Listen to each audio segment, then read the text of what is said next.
We're back. Welcome back to the channels. Myself and Judges talking all things Arsenal for the preview game at the weekend, St James's Park at Newcastle. If you didn't see it last night, myself and Lee were unloaded Mag in UFC with the Newcastle lads talking about the game, and we're going to be looking towards that today. We're going to go through some of the team news. Mikel Arteta has stated that there are players that are fit, which I think will probably anticipate or guess or estimate at least what the game is going to be looking like formation-wise and team news-wise.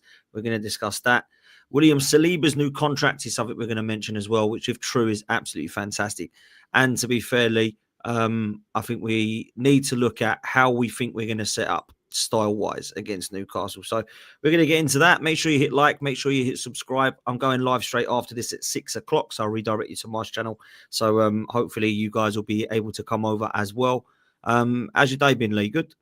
Yeah, good day today. Lazy day today, really. Done a Forever Arsenal this morning and this one today. But, you know, I've had a couple of busy days like the last few days. So it was nice to have a sort of chill out day to myself, like, you know what I mean? So, but before we start, big FA Cup game tomorrow. Waltham Abbey are playing tomorrow in their third round qualifying, which is amazing. You think like that the FA Cup, when we join it, is in January, isn't it? Like it starts for us in January, but for the non-league clubs, it starts in August, and we are now into the end of September, and the boys from the Waltham Abbey are still going, and I'm trying to find out who they've got. I know who they've got. Give me 1 second.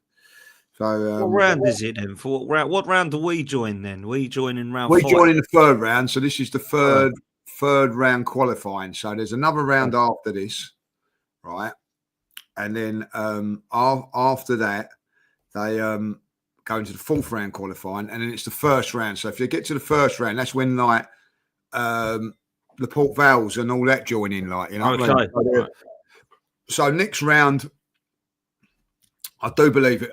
I can't go 100% on this because it's been a long time since I played it, but I do believe now it's like the national teams come into it in the fourth qualifying round, like, you know, and then in the first round it's the League One, League Two, and then in the third round the Championship and the Premier League come into it, like, you know. So they're actually 5 rounds away from playing Arsenal. There you go, like, you know what I mean?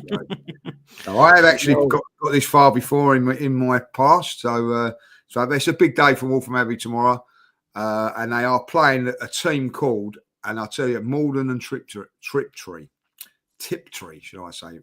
And Malden and Tiptree, not far from me. Not far from you, Dan. Yeah, and they have got a massive budget. Apparently, they're in the same league. They're top of the league at this moment in time, but they have got one big budget over there. They're going for it big time, like, you know what I mean? So now Malden and Tiptree, they must have joined up somewhere along the line, because I remember it being Malden. Like, I don't know how long ago that. I should perhaps Lee shut up. Maybe they've been going quite a while. Like, you know what I mean? They have been going a while, but you're right to say that they weren't always together. I don't think they formed from the start. Haybridge Swifts are always rivals of Malden because they were over by them.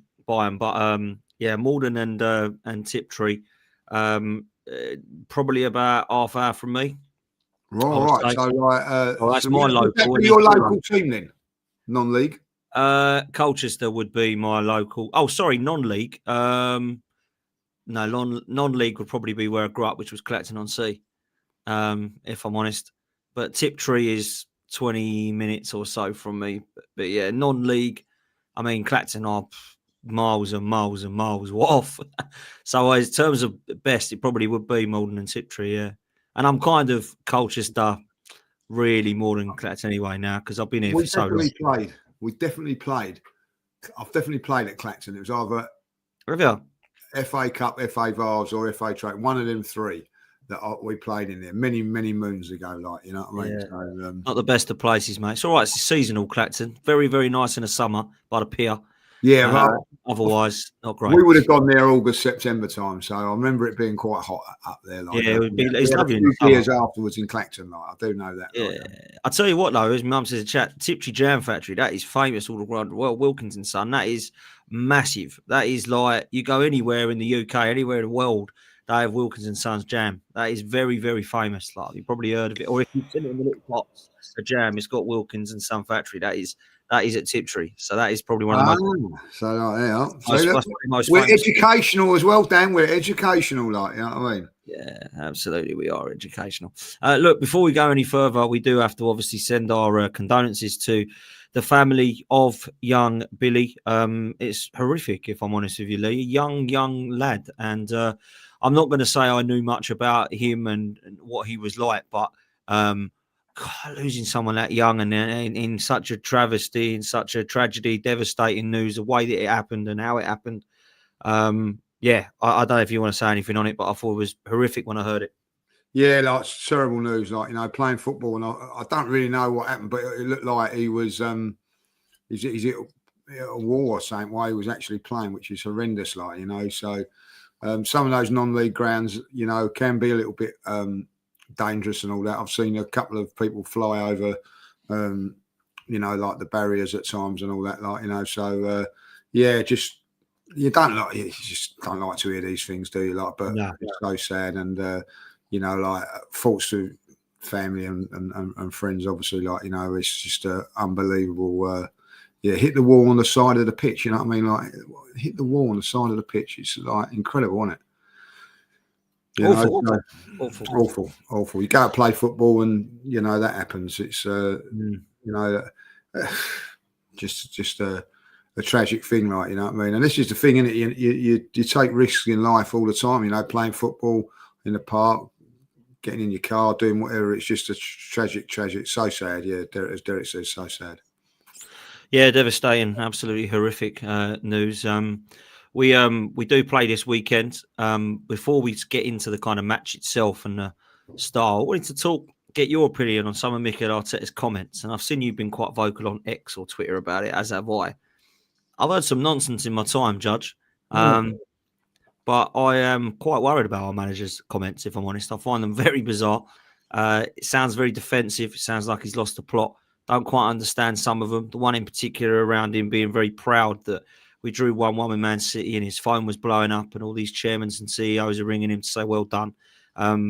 Absolute waffle as far as I'm concerned. He said we were better at 1-1 than we were 5-1 last season. I don't know who he's kidding. And he thinks we've got the most attacking team in the Premier League with an attacking goalkeeper. Well, if anyone can tell me what an attacking goalkeeper is, I'd love to know. Attacking fullbacks, attacking defenders, and attacking team. I think he's feeling the pressure, so to speak. Yeah. And I saw your tweet and you said sometimes it's best just not to say anything, and I couldn't agree more. I think he is. I don't know. What do you think? I know what I think, but what do you think? Some of these comments, bro. I think he's finding it under the pressure, and you know, and listen, we can all take that advice. You know, like sometimes it's best to say nothing, like, you know what I mean. And we've all been in those positions where in life, you know what I mean. Like, you might like being, you know, your missus might be having a go at you, and you think, oh, it's best to say nothing, like, you know what I mean. Don't come out with some waffle, you know what I mean. Make things worse.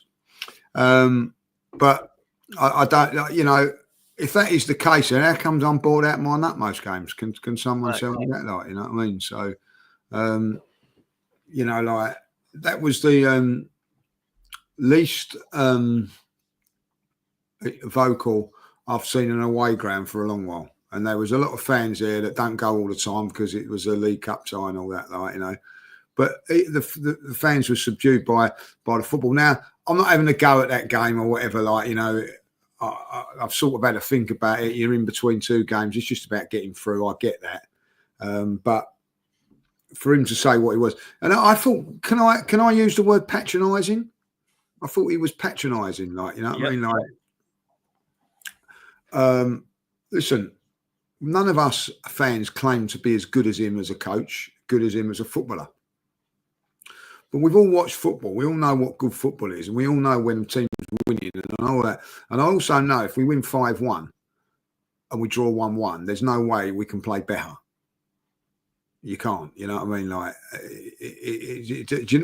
people go, oh, yeah, we had more possession and all that. And 5 goals, you scored 5 goals. I don't know what it's about, but last time I looked at football, it was like, who scores the most goals wins. So the best thing about a performance is goals and scoring. And listen, we've gone to teams like West Ham, we've gone to teams like Burnley, Sheffield United, pumped them 6-0, 6-0, 5-0 in the Premier League, and now we're playing, possession-based football against a team like Port Vale, and I don't know, you know what I mean. So listen, I wasn't very pleased with it, but maybe Mikel's trying to take a little bit of heat off of the team and all that. But as I say, he does come out with some silly things at times. I don't think, people will stick up for him when he mentions the balls, but he didn't have to mention that. He didn't have to mention this as well, you know what I mean? Just get on with it and get up Newcastle and get the result. Absolutely. I personally do feel like he's lost his head a bit, and I think the pressure's got to him. I think he's trying to become defensive.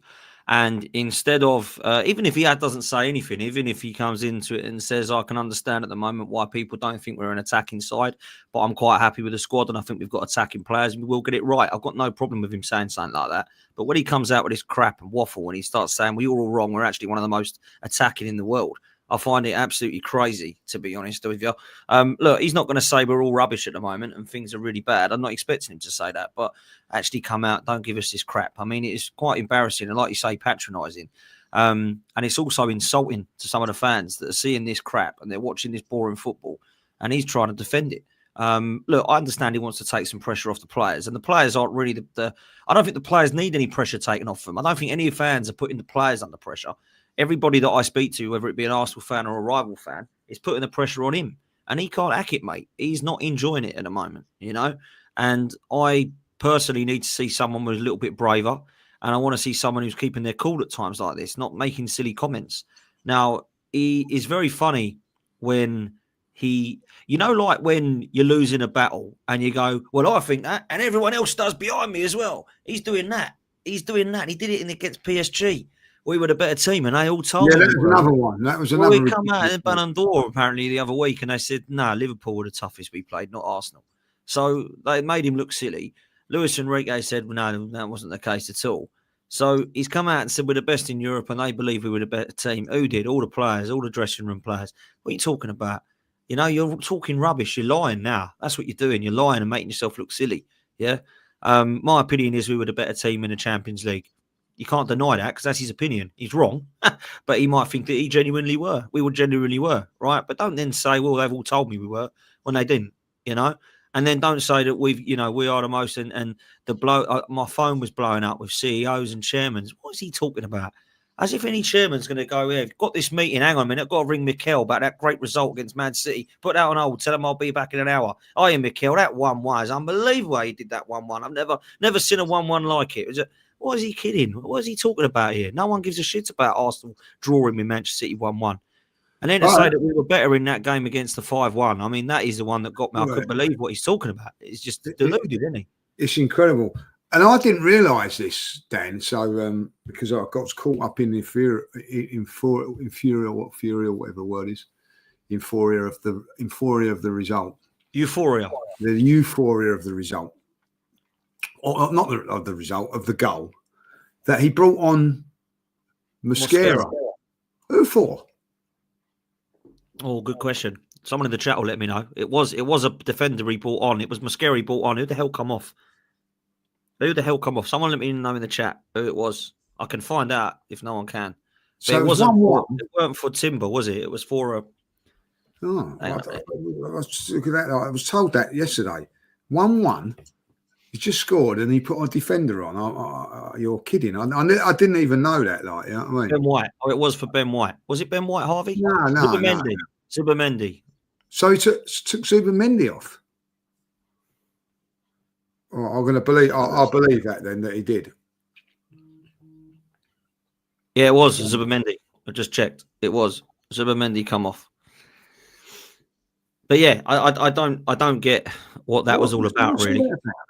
Don't know. He brought on Ethan with 84 minutes gone. I couldn't believe that one. Left Trossard on for so long. And Rice and Zubimendi playing still at 70 minutes together when we're 1-0 down. He just got everything wrong on the day, didn't he? Like, it was awful. It was actually really bad. Really bad. We had 2 minutes left or something, didn't we, as well, when he bought Mosquera? Yeah, he's got everything. He got everything wrong on the day. Like, you know what I mean? Listen, he got everything wrong that day. He's got to get everything right on Sunday now. It's as simple as that. Like, you know what I mean? He's got a chance to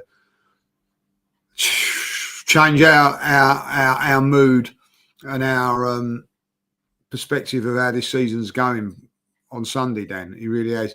This could be a very, very good weekend for us, or a very, very bad weekend.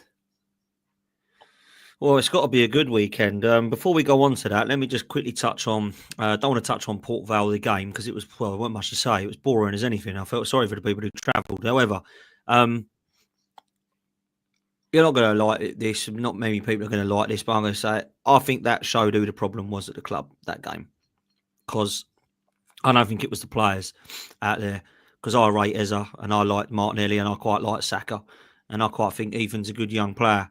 I think our back line's pretty good, whoever you put out there, to be honest with you. But I was worried with it, bro. I've got to be honest. I was worried with how poor we were against the 19th place League One side. I know Jamie Redknapp tried to be kind and say, well, they make it difficult for these teams. But when you go 1-0 up in 7 minutes, you expect it to be 3s, 4s or 5s. I think everyone did. And we didn't get close to being at that. I think we had 4 shots on target from 8 against a team that, let's be real, probably expected to get hammered when it went 1-0 after 7 minutes. This is a style problem, bro. And it'll lead nicely towards the weekend, this question. But I think he needs to now stop being silly with it, because that was really poor. We cannot get into a scenario of not breaking down a team like that. Because if we found Port Vale hard to shoot against, we're going to find Newcastle even harder. So he's got to change it up, brother, and he's got to take the shackles off. I didn't see enough quality as a team the other night. Individually, you're going to see some quality from Eza. The finish was good. Ethan had nice drives moving forward. Martinelli did a nice bit of magic. Lewis-Skelly, a nice little dummy for the goal. But if I'm brutally honest with you, mate, I didn't see much else. Maybe Eza should have made it 2. Maybe Gyökeres could have hit it a bit quicker. You could be critical in that respect if you really want to. But if I'm honest with you, I didn't see enough quality as a team. And it needs to improve as a whole. It doesn't matter who's playing, whether it's Ødegaard, Marino at the weekend. It doesn't matter if it's Gyökeres or Havertz up front. It don't matter whether it's Madueke or Saka. I've seen them all. And I've seen the same style every single time. And I said this when we signed Gyökeres. Brilliant signing. Everyone knows I wanted him. But I said, it don't really matter unless if you get Haaland. He has to change it up. Otherwise, Gyökeres is going to do the same as Havertz and the same as Marino. And that's where I'm at the moment. And I'm seriously doubting. I said this to Igal and he didn't like it and he went have a bit of a pop at me. But I don't think we're winning the league anyway, because my prediction was Liverpool to win it. I know we're not winning the league if we draw at a weekend, Lee. No. I know Donna's not going to like this, but, the quicker we get Havertz back, the better. You know what I mean? And this is the way we're playing, because he's the way we play set up for him, not Gyökeres. That's as simple as that. Like, whether you like it or whether you don't matter who you got in there. No matter who you got in there. We had 2 attacking midfield players in that game, and we never destroyed Port Vale. I don't know whether, it wouldn't be surprised if he said, I'm not playing that because I put them 2 in there against Port Vale and they didn't perform. You know what I mean? I don't know, So, listen, we're set up to be how can I say, a possession-based team, Dan. It's about being keeping possession. It's not about scoring goals and being, like taking risks, in the final third. The goal that we did get from Trossard was a long ball over the top. Very good ball, by the way. But there's no quick pass. How many times I know it sounds silly and it's hard to do, but if you can watch a game, just watch Gyökeres. Don't watch anything else. It's very, very difficult to do, I know, because you're watching the game. Of course. He makes run after run after run. They look for the pass and then they don't play it. It's on, but they don't. No, I'm not playing that pass. So I think it's definitely coached. And I'm afraid that you're going to see very similar on Sunday. You ain't going to be entertained. You're just going to be sitting there keeping possession, and then that's how it's going to be. I don't think it's going to be a great game at all up in Newcastle. I'm travelling 6 hours up there for a ball fest because they're struggling to score goals. You know what I mean? And I don't think that we will come out, Dana. You know, I'm praying. I see Odegaard's training and all that. I'm just praying that he plays, because if he don't, it will be that free in midfield. It will be, and we'll be looking to nick a goal, And Gyökeres, unfortunately, will run around, be isolated, and everybody will criticise him at the end of the game. I actually agree with what you've said. And I'm not saying this because I think Kai Havertz is better than Gyökeres, because I really don't. I don't think you actually do deep down either. However, I think if he's going to continue to play like this, the only striker that we're going to be able to utilise is Kai Havertz, because he provides something different. I don't like what he provides, but he does actually provide us something different. And someone made a great comment to me, big up to Matty, Southern Gooner. He said to me the other day, don't get used to Eze and Gyökeres, because they're just there keeping the places warm of Havertz and Odegaard. And I went, you're joking. He won't spend 70 million on Eze and 70 million on what's his name, and just put Havertz and Odegaard back in. He said, absolutely he will. He said, absolutely he will. And he actually thinks Gyökeres is coming as the backup striker to Havertz. If that's the case, then there's some serious problems with this manager. Now, I'm not saying that Kai Havertz doesn't have a place in this side, because I actually do believe that Kai Havertz has a place in the squad. And I remember the AFTV things that you and I did about keep, sell or bench. And I actually benched Kai Havertz because I did think he was part of the squad. Now, Turkish and Curtis couldn't get him out quick enough. They just threw him away, right? For me, I actually put him on the bench because I think he can actually come on and provide us a little bit of a different dimension striker. Now, I said that about Olivier Giroud, but Giroud was actually the striker we kept playing. I felt we needed somebody like, funny enough, Aubameyang, and then you bring on Giroud, right? So I don't want to get rid of Kai Havertz and then think, actually, Kai Havertz would be someone we can bring on quite now and actually break up some of the play, link up some of the play, be a kind of sort of target man up there and get the goals that he's got. Now, I know some people hate him and think he's rubbish. I'm not going to say he isn't rubbish, right, in certain games. But I would keep him in that. What I don't want is for him to be the absolute 9 and then Gyökeres is coming on for 10, 15 minutes in games. That's not what I want to see happen. I think it needs to be the other way around. So when people say about, oh, he's injured, you won't miss him, I don't care if it's Norgard, Marino, Havertz, Timber or Ben White. I want everyone fitly because we need a squad, right? Now, he isn't my favourite player, Kai Havertz, but I do kind of agree that I think if he's going to continue to play this way, the only way we're going to do anything is with somebody like him up front, because that's what he wants. And I can't help but think in the back of my mind that he isn't the sort of character that would go, oh, I know you want Eze and Gyökeres, but I didn't. I wanted Sesko and Williams. So I'll play him for now. But when my boys are back, they ain't getting in the team. And we won't see Eze and we won't see Gyökeres.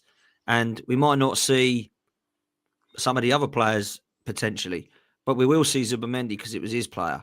And we will see Havertz because it was his player. We will see Odegaard because it's his player.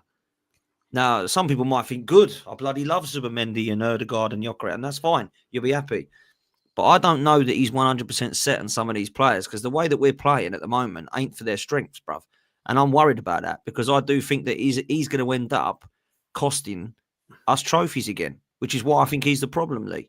Yeah, listen, I can't argue with what you're saying. I will say this with Havertz. I believe that Havertz will play the big games. I like Man City game, like Newcastle, he'd be the one to play in those games, and then it'd be Gyökeres game. Gyökeres, I think, has been bought for the games against Leeds. The West Ham's coming up. You know what I mean? We're going to have a lot of possession. Crosses are going in, and no one's on the end of them. Like, you know what I mean? That's where he's going to be. But I think, you know, like the game against Man City and the way he sets up, it's perfect for him to play. Now, Havertz might not be the player that plays up front. If that game was, everybody was fit for that game, I'll tell you what his team would have been. If everybody was fit, I'll say that again. In that Man City game, if everybody was fit, barring Odegaard, right, his midfield three would have been Rice, Zubimendi, Havertz. Yeah. Right, instead of Marino. That would have been it, like, you know what I mean? Like, yeah. And if Odegaard is fit for that game, it would have been Odegaard and Havertz in place of Gyökeres, because he would have kept the possession. kept possession, like, you know. And you don't get a load of chances going crosses, coming left, right, and centre in those sort of games. It's more tactical chess game, you know what I mean? But against the teams that put in the low block, that's where you're going to use Gyökeres. And I think, listen, that's not a bad thing from Gyökeres' point of view. He's going to score lots of goals. But I do think that the way we're set up at the moment, that's why we don't lose against big teams very often, Dan, because we keep possession a lot. Like, do you know what I mean? Like, you know, so, and we struggle against the teams down you know, like the Evertons and Crystal Palaces of last season. And I think that's where it changed for us in midfield. Like, you know, listen, we said it. You know, I don't want to keep knocking Arteta. We haven't got a weakness in the team. The only weakness I see is the mentality. I don't, for the life of me, understand why he done that system. And he can sit here and he can get out his balls and he can say this and put stats down and do this and do that. He will never, ever convince me that was the right thing to do. And if it was the right thing to do, even at 1-0 down, you know what I mean? Like, you've got to believe in your faith. You believe in what you're doing. He changed it. So that tells you everything, you know what I mean? Listen, he's made mistakes. He's trying to cover them up. And listen, if he goes to Newcastle and they win convincingly and win the game, then you have to turn around and say, that ain't a bad start after 6 games. I believe we're 2 points. No, I agree. I agree with that. I agree with that. Because if I said to you at 6 games, this is number 6 in it, Newcastle. If I said to you, you're going to win them all, but you're not going to beat Liverpool because it's tough. You're going to lose to them at Anfield, but you're going to draw to Man City, but you're going to win the rest of them. You'd take the 4 wins, the draw, and the loss, just because you're in a position where, you know. But that ain't the issue. The results ain't really the issue. I know they should be. The performances are the issue, because I know results matter, but they ain't gonna continue to be results if this continues. We are going to. No, there's 2 ways to look at this. Like, let's be honest. If Liverpool carry on down the path that they're going to get found out as well. Like, yeah, right. So they've got to change as well. Arsenal, if they're going to go and win this league, they've got to change as well. Both teams have got to change. Yeah, both teams have got to change. City as well. Man City as well. Man City as well. Yeah, Arsenal have got to be a little bit more open, not open is the word, like be a bit more expressive and everything like that. Now, he may look at this, Dan, and might go, right, first 6 games, Man United, there's some tough games in there. Let's stay strong, let's stay resolute, let's get through these 6 games, and then after that, we open up. I hope that he does. You know what I mean? So when it comes to West Ham next week, I want to see exciting, attractive football, going for it, taking risks in the final third.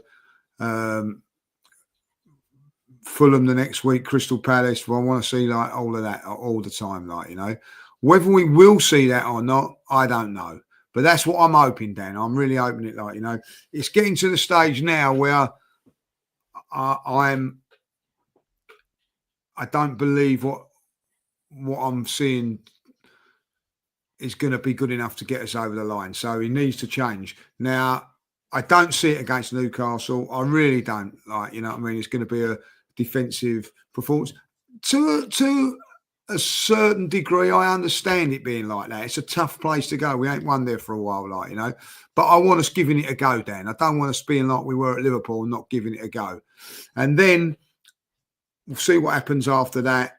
I don't want to ever see a defensive side going again, you know, until well, when's the next tough away game? You know what I mean? We've done Man United, Newcastle as tough ones. Manchester City is going to be a tough one. But I'll tell you what, even against Spurs, I wouldn't want to see us going there with that sort of attitude. You know what I mean? Like, and I'll tell you what, if we go against Spurs and we got like that in midfield, I'll be furious. I just don't see why he done it. Let's just the next real big game away is Stamford Bridge on the 30th of November. Yeah, right. And I don't want to see that for him in midfield. I want to see us like, you know, listen, Chelsea are decent, but they've got weaknesses all over their defence. You know, like, so take them on. Listen, Arsenal are the best team in the league, along with Liverpool. Go and improve it. Go and prove it. You know what I mean? Like at the moment, and that's how I see it. Like, you know, hopefully we'll see a different team after Sunday. We won't on Sunday, Dan. I think that, you know, as Robbie said yesterday, I wouldn't be surprised if Norgard comes in for this game. You know, Norgard, Zubimendi and Rice. It wouldn't surprise me if that would be the midfield. I wouldn't surprise me whatever room he does, like, you know. And I think that at the end of the day, all I'm hoping is Odegaard is fit, because it gives us a little bit more going forward. But, you know, like, I don't know if that's a gamble or not, like, you know, when you're playing a physical side like Newcastle, I don't know. But, you know, if he's fit to play, travel, he's fit. You know what I mean? I listen, I wouldn't play him in this game, but I'll play him in front of Marino, and I think that's what's going to happen. If it's going to be a Marino or Odegaard, I'm going Odegaard. I think it'll be Odegaard. I think this will be the team. David Raya, Timber, Saliba, Gabriel, Calafiori, Zubimendi, Rice, Odegaard, Saka, Eze, and Gyökeres. That's what I think it'll be. Marino plays, it's because Odegaard ain't 100% fit. But I think that'll be the only thing. I wouldn't moan about that team, Dan. No, that's a good team. That's an attacking team, because you've got Eze, Saka, Gyökeres, and Odegaard, and you can also include Rice, because he does play in that role where he goes. I would be more happy with that team. And if so I don't think that's a I don't think that. I mean, the thing is, you can still play negative and sideways and backwards, no matter who you are.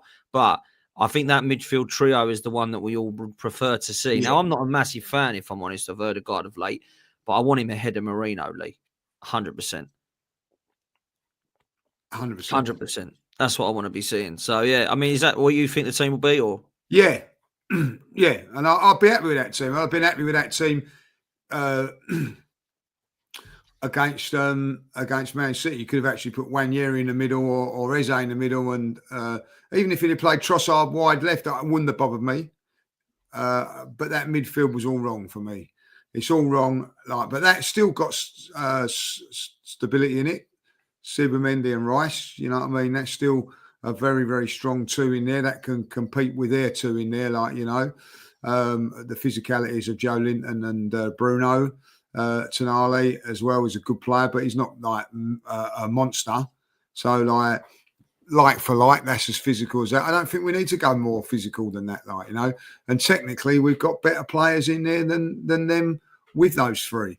You know, Zubimendi is technically a very, very good player. We know Odegaard on his day is very, very technical. And Declan Rice gets a little bit under the radar for that, like, you know. That's a solid, strong midfield, Dan, you know what I mean? And that should be, not say dominating midfields, but that's going to win your games. That's your engine room. That's where you win games of football. Win your midfield battle and you're halfway there. Win that midfield battle and then supply those three up top. All can make things happen, and that's what you've got to do. Saka can make things happen.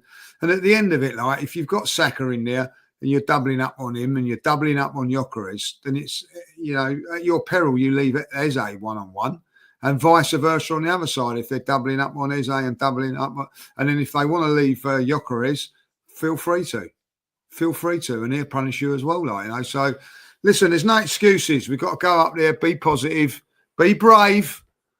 It's not a word that Mikel likes, but be brave. And I think we can get the job done. Yeah, look, I mean, big up to LB, by the way, for the raid. Thanks a lot, mate. Really appreciate all you LB raiders that are coming. Make sure you hit like and subscribe. We've got 500 odd people in here. Make sure you hit like and subscribe to the channel. Look, I'm with you. Is Harvey right in the chat saying that this is our best 11 when everyone's fit, Lee? Because I kind of feeling like it is. Raya definitely is. Timber, Saliba and Gabriel 100%. You could argue that Calafiori is ahead in the pecking order of Lewis-Skelly right now, but there's a debate about whether he's our best left back, but he certainly is not far off. You've got Zubimendi, Rice and Odegaard, which is the midfield trio that Arteta put together himself. Saka's definitely our strongest right winger. Gyökeres is our strongest forward line. And then you've got Eze or Martinelli on the left. Well, I think everyone probably prefers Eze. So there's no excuses at the weekend, is there, if this team runs out? This is our best 11. I think it's very, very close to being our best 11. I think maybe you could. There's a call to say Eze in place of Odegaard if his form doesn't pick up, and putting in the left. Madueke could be pushing for it. Havertz could be pushing for that left hand side. He's going to get Havertz in this team somewhere along the line, Dan. Whether you like it or whether you don't. But at this moment in time, I think that's very, very good. I think that Miles Lewis-Skelly done very well against Port Vale. And I don't really know what he's done to lose his place, but Calafiori's come in for whatever reason that was and has done very, very well. So he's going to have to be a little bit patient there, So for me, I think that I would... Yeah, I don't see... Yeah, Eze, I think will get better as he goes on, once he gets used to it as well. That team should be good enough to beat Newcastle. I have to say that, Dan. It should be good enough. If that was at home, you'd fancy us, wouldn't you? If we was at home on Sunday, you'd go, yeah, we're winning this. That's a good team, away or home, Lee. I think we should be beating I'm with you on that. You've got to remember, this is not the Newcastle that have got Isak and Gordon absolutely flying at us, and they've not got Bruno and Tonali and Joe Linton firing on all cylinders yet. This is a side that haven't really been able to hit the net of late. So we should be really fancying our chances here, but you just never know. Let me ask you with this serious question. I know we've had the transfer window and I know we've had the summer, but this is just to make a point that we are strong. If I said to you, how do you make that 11 better? Where are you looking? And chat can involve himself in this as well. How do we make this 11 better? Where do we look at the position-wise and go, yeah, I want him out and him there, him out, him there? How do we do that? No, you know what I mean? If Martinelli's at his very, very best, you would probably want him on the left-hand side. So this is the thing. He's not been at his very, very best for the last how many months, and he's been dropped or left out. Odegaard has not been at his best for the last year, but he continues to play. So, yeah. Fairness comes into it. I would have to say, I would say that that if Odegaard gets back to his best, we've got no problems. Yeah. No problems. If Odegaard was to hit his form, Martinelli was to hit his form, Eze getting better and better, you can rotate a few in there. That is as good as anything, But the creativity for me comes with Odegaard, perhaps without being maybe Rice Holding and Odegaard and Eze in their best form would be them two, and then Martinelli if he was in his best form. Maybe if they're all at their best, you know what I mean? People saying Ethan for Odegaard. We're talking if Odegaard's back to his best. He's not back to his best at the moment. I think at the end of the day, Odegaard's on borrowed time as far as I'm concerned.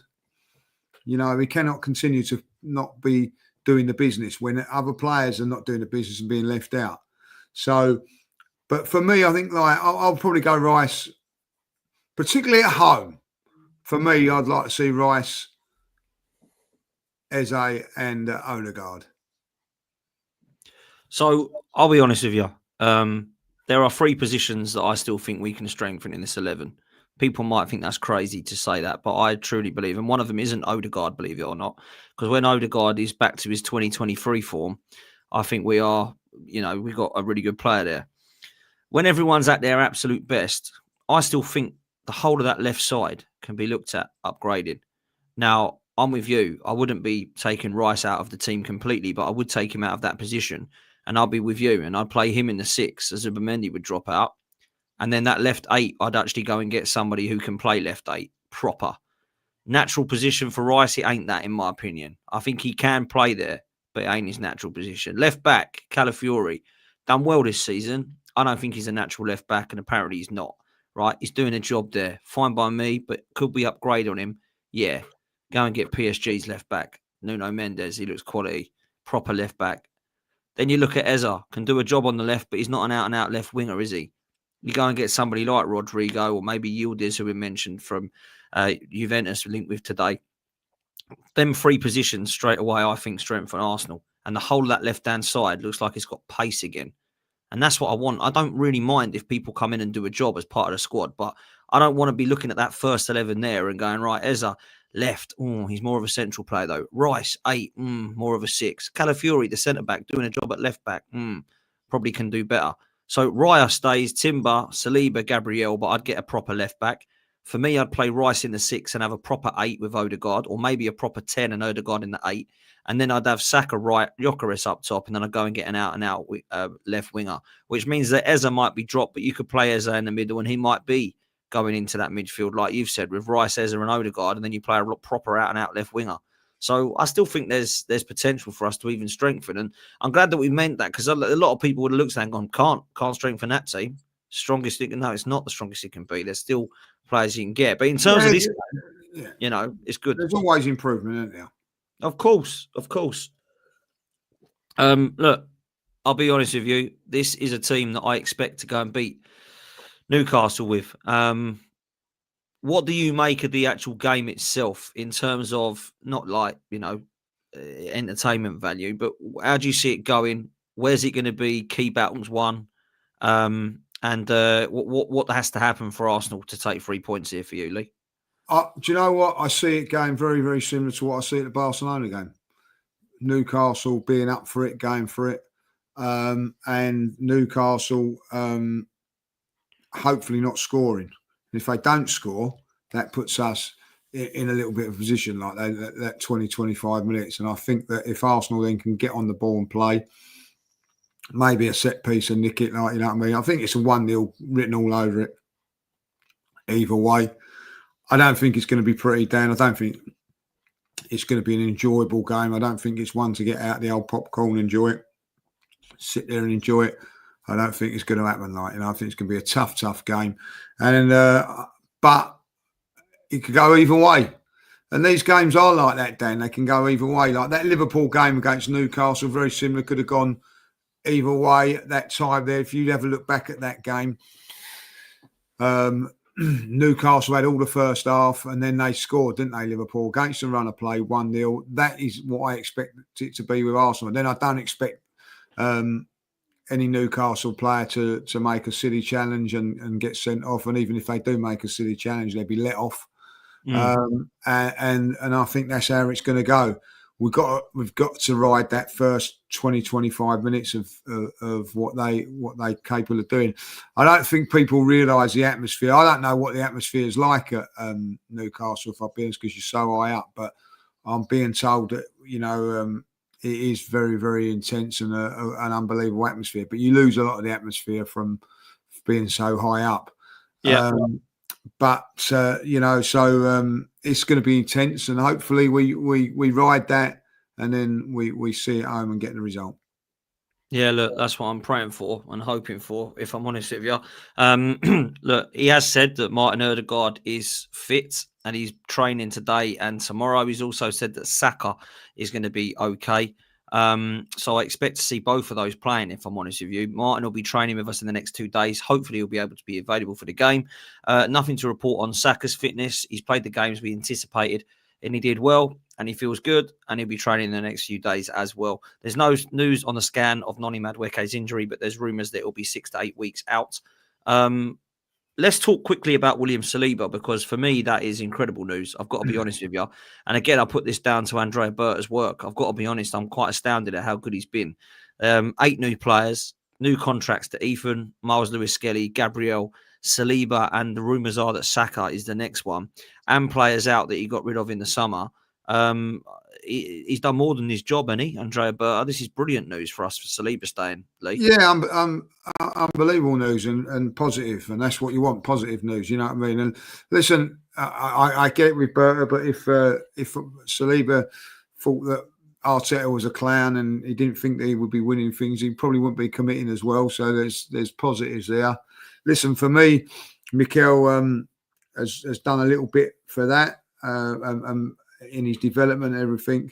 But there's a lot of people like that doubted Saliba. I've always, I've been one very, very confident that he was signed for Arsenal. Like, all this Real Madrid, so very, very happy at Arsenal. Always, supported Arsenal as a kid. I think that means a lot to a lot of players, you know, and a foreign player feeling like that, you know what I mean? So, you know, and there was an interview that's gone about where I think Mikel sort of alluded to he wanted to come back a little bit earlier to Arsenal, didn't he? And they was a little bit of arguing from both sides. But eventually, like I think Mikel got his way and he come back and has been sensational, like, you know. So listen, 24 years of age. What it does also, Dan, is means that if Real Madrid are going to get him at some point, which still can happen, by the way, with Barcelona, they're going to have to pay big for it, like, you know what I mean. And that's what you want, you know what I mean. If a player wants to leave, you want to get as big as we can on him. Like, I think what's 26 million we pay for him, like, you know what I mean. He's £100 million player without a shadow of a doubt. I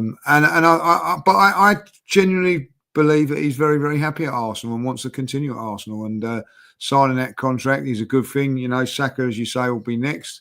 And they're all seeming to be signing. The other good thing is it's a feel-good factor is that, you know, Gabriel, as you said, Gabriel signing now, Saliba, so that central defence partnership's good. As I said earlier on, and I'll say it again, you know, a lot of people would have thought, oh, we got Mascara now, right? We can afford to sell him in a year's time. No. We're looking to build a squad over a longer period that's going to go well for us, and so and Saliba is going to be very, very much part of that. Saliba signing is the one that excites me the most because I had a feeling that the young kids would sign Ethan and Lewis-Skelly. I think Saka will sign, and I think Gabriel staying is something that maybe I had a little bit of doubt on when he was linked with Saudi, but I'm glad that he did. Saliba was always the one that I was worried that maybe Real Madrid would come knocking and say, look, don't sign, mate. You've only got 2 years left. Come to us on a free in a couple of years and enjoy yourself at Arsenal.